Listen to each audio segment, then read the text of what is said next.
Hello everyone! Ayan, good evening po sa inyong lahat. So yung ating lulutuin ngayon ay walang iba kundi itong ating adobong sitaw and magpiprito po tayo ng isdang tilapia. So tara na guys at samahan niyo pong magluto and enjoy watching po. So ayan na nga guys, so sinangkot siya natin yung ating pork. Ayan, tapos syempre nag-brown na yan guys kasi nilagyan ko ng konting liquid seasoning para may lasa na po yung ating pork. Tapos nalagyan ko na rin yan ng paminta saka ng asin. Tapos syempre pakaluto, ayan nilipat ko lang guys ng ibang kawali, gawa ng medyo matututong na yung paligid ng ating kawali. Kaya nilipat ko na lang ng bagong kawali. So sa kabilang lutuan, ayan, nagpiprito na rin ng tilapia. Ayan.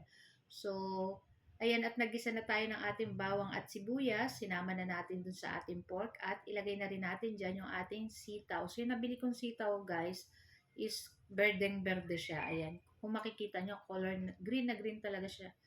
Hindi siya yung parang ordinaryong sitaw na parang light green. So, makita mo, dark na dark siya. Ayan. Tapos, syempre, timplahan na natin yan ng konting toyo. Maglagay rin tayo ng oyster sauce. Tapos, maglalagay po tayo dyan ng 1 teaspoon sugar para pambalance sa ating para sa lasa, pambalance po. Ayan.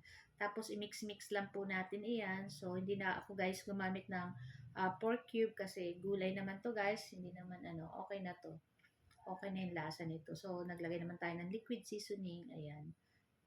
Tapos, lutuin lang natin ng ilang minuto yung ating sitaw dyan guys. Naglagay lang ako ng konting tubig para may konting sabaw-sabaw. Para hindi naman super dry yung ating sitaw.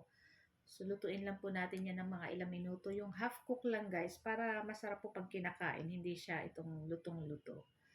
So, ayan.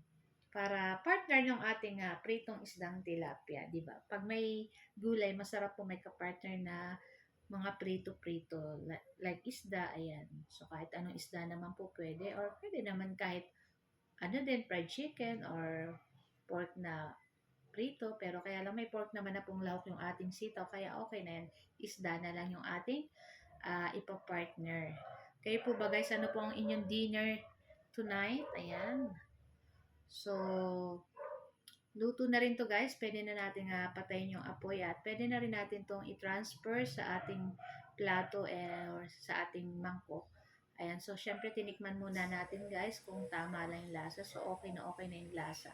So yun na nga guys, at luto na, nilipat ko na yan sa ating mangkok. Ayan, so naprito ko na rin yung ating isdang tilapia. Kaya ready na rin po kami kumain ng dinner. So guys, ito lang po ang aming video today at sana po ay nag-enjoy kayo. Huwag niyo po sanang kalimutan mag-like, comment at pa-share na rin po ng ating video. Ayan. Huwag niyo na rin po sana kalimutan mag-like at follow. Thank you for watching. Bye!